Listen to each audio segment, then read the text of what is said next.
Bharat Pakistan border પર આવેલા નળેશ્વરી માતાજીના દર્શન કરવા માટે આજે આપણે જઈશું। આ એ જ નળેશ્વરી માતાજી છે કે જેમણે રાનવગણને પરચો પૂર્યો હતો અને આ એ જ નળેશ્વરી માતાજી છે કે જેમણે પાકિસ્તાન સામેનું યુદ્ધ જીતવા માટે સૈન્યને રસ્તો દેખાડ્યો હતો। તો ચાલો આપણે પહોંચીએ જેમના પરચા અપરંપાર છે તેવા નળેશ્વરી માતાજીના ચરણોમાં। દોસ્તો, આ નળેશ્વરી માતાજીનું મંદિર બનાસકાંઠા જિલ્લામાં ભારત પાકિસ્તાન બોર્ડર પાસે આવેલું છે। અમદાવાદથી આ મંદિરનું અંતર અંદાજે 250 કિલોમીટર થાય છે। અમે જાણીતી ટૂર કંપની કેવલ ટુરિઝમની બસમાં બેસી અમદાવાદથી 5 કલાકની સફર કરી અહીં પહોંચ્યા હતા। સવારે 9 વાગે અહીં પહોંચ્યા બાદ સૌપ્રથમ અમે માતાજીના મંદિરે દર્શન કરવા ગયા, જ્યાં માતાજીની દિવ્ય પ્રતિમાના દર્શન કરી અમે ધન્યતા અનુભવી। આ જગ્યાએ કોઈ પણ વ્યક્તિ આવે એટલે આપોઆપ મા ભૌમ કાજે કંઈક કરી છૂટવાની ભાવના માણસમાં જાગૃત થઈ જ જાય છે। હવે વાત કરીએ કે આ માતાજીનું નામ નળેશ્વરી માતાજી કેવી રીતે પડ્યું। એવું કહેવાય છે કે સદીઓ પહેલા આ વિસ્તારમાં રહેતા સંખડાજી ચારણના ઘરે આઈ શ્રી વરોડી માતાજીનું પ્રાગટ્ય થયું હતું। તે સમયે આ જગ્યાએ સંખડાજી ચારણ સહિત નરા શાખના ચારણોનો નેસ હતો।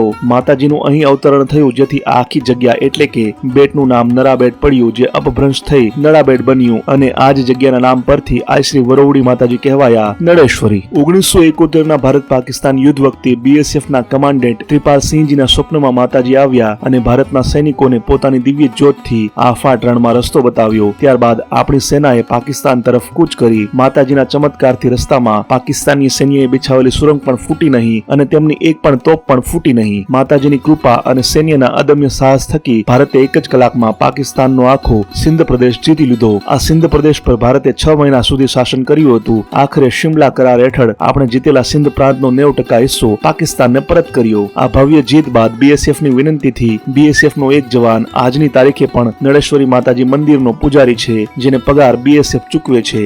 બાદના વર્ષોમાં સ્વામી સચ્ચિદાનંદના પ્રયાસ અને ભાણા બાપુ જેવા લોકોની કુનેથી અહીં ભવ્ય મંદિરનું નિર્માણ કરવામાં આવ્યું। આજની તારીખે પણ એવા અનેક દાખલાઓ અહીંયા મળી આવે છે કે જ્યાં રણમાં રસ્તો ભૂલેલા લોકોને નળેશ્વરી માતાજી એક વૃદ્ધાનું રૂપ ધારણ કરીને રસ્તો દેખાડે છે। આ ઉપરાંત ભોજન તેમજ પાણી પૂરું પાડીને લોકોનો જીવ પણ બચાવે છે। દોસ્તો, આપણે આ નળેશ્વરી માતાજીના મંદિરના પરિસરમાં છે, ત્યારે આ મંદિર સાથે જોડાયેલો એક ખૂબ જ પ્રચલિત ઇતિહાસ આજે હું તમને જણાવવાનો છું। તો જૂનાગઢના શાસક, તત્કાલીન શાસક રાનવગણ, આપણે સૌ કોઈ જાણીએ છીએ, પ્રતાપી રાજા થઈ ગયા। રાનવગણ જે છે એની ધર્મની માનેલી એક બહેન હતું જેનું નામ હતું જાહલ।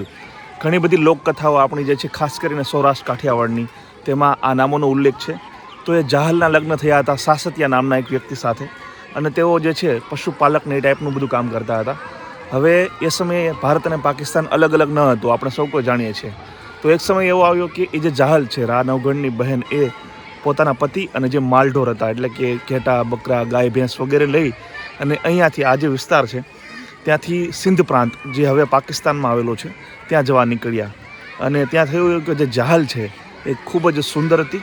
તો જે સિંધનો જે રાજા છે એ સમયનો જે હતો, જેનું નામ હતું હમીર સુમરો, એને આ જે જાહલ છે એ પસંદ આવી ગઈ અને એણે એને કેદ કરી લીધી અને ગમે તેમ કરી અને તેની સાથે લગ્ન કરવા માગતો હતો।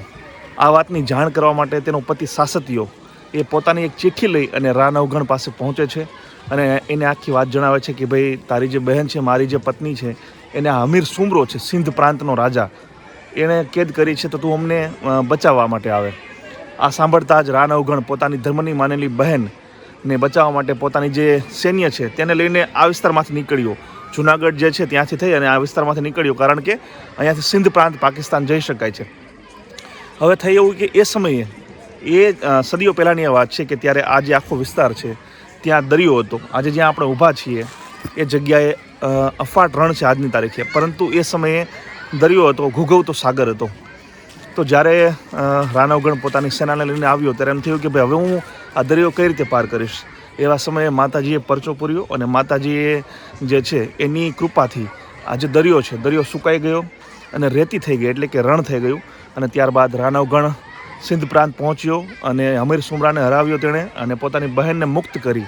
અને જ્યારે તે પરત ફર્યો અહીંયા, એટલે કે આ નળાબેટ વિસ્તારમાં, બનાસકાંઠા આજે જિલ્લો છે, એ સમયે તો અલગ અલગ પ્રાંતો હતા, તો અહીંયા આવીને તેણે માતાજીની સ્થાપના કરી। તો આ ઇતિહાસ છે નળેશ્વરી માતાજીનો। દોસ્તો, આ મંદિરની સારી વાત એ છે કે મંદિરના પરિસરમાં ભાવિકોને જમવાની વ્યવસ્થા છે, આ ઉપરાંત રહેવાની વ્યવસ્થા છે। જો તમારે ફ્રેશ થવું હોય તો વોશરૂમ વગેરેની પણ સુવિધા છે। આના માટે કશો ચાર્જ લેવામાં નથી આવતો, પરંતુ માની લો કે તમારી સાથે તમે બસ લઈને આવો છો અહીંયા અને અન્ય ક્ષેત્રમાં જમવા માગો છો, તો તમારે કેટલીક રકમ આપવી પડશે, કારણ કે એ જે રકમ છે એમાંથી જ આ જે મંદિરનો નક્ષત્ર છે તે ચાલતું હોય છે. બાકી સામાન્ય રીતે એક બી વ્યક્તિ આવે તો એને કશો પૈસા દેવાનું હોતું નથી. બાકી રહેવાની પણ વ્યવસ્થા છે, અને મેં તમને કહ્યું તેમ જો ફ્રેશ થવું હોય તો એની વ્યવસ્થા પણ તમને મંદિરની આસપાસ આ જ પરિસરમાં મળી રહેવાની છે. તો દોસ્તો, અહીંયા ઘણી બધી સ્કૂલ અને કોલેજના પ્રવાસ પણ આવતા હોય છે, અને ઘણા બધા લોકો પર્સનલ પરિવાર લઈને પણ આવતા હોય છે. અને તેમને રહેવા માટે અહીંયા જો સામે તમને દેખાય છે અલગ અલગ રૂમ છે. રૂમ માટે તમારે જે અહીંયા મંદિરનું ટ્રસ્ટ છે તેની ઓફિસે જવાનું છે અને સંપર્ક કરવાનો છે. જો રૂમ અવેલેબલ હશે તો ચોક્કસ તમને આપી દેવામાં આવશે. જો આ બધા લોકો જે છે એ રૂમમાં જ રહેલા છે રાતે, સવાર પડશે એટલે દર્શન કરીને રવાના થશે. તો આ મોટું પરિસર છે, અને આગળની સાઈડમાં જે છે ત્યાં વોશરૂમ વગેરેની સુવિધા છે. તો આ મંદિરના પરિસરમાં એક કુલદીપ વન છે, એક બગીચો છે કે જ્યાં તમે તમારા જે બાળકો સાથે આવેલા એ એન્જોય કરી શકે. જો અલગ અલગ રાઈડ છે, અલગ અલગ હિંચકાઓ છે. જો નાનો આમ તો બગીચો છે જેમાં એન્જોય કરતા હોય છે. તો અમારી સાથે જે ટૂરમાં બાળકો આવેલા છે સ્કૂલના, એને તો મજા પડી ગઈ છે. તો દોસ્તો, મને આશા છે કે ભારત પાકિસ્તાન બોર્ડર પર આવેલા આ નળેશ્વરી માતાજીના મંદિરનો વિડીયો તમને જરૂર પસંદ આવ્યો હશે.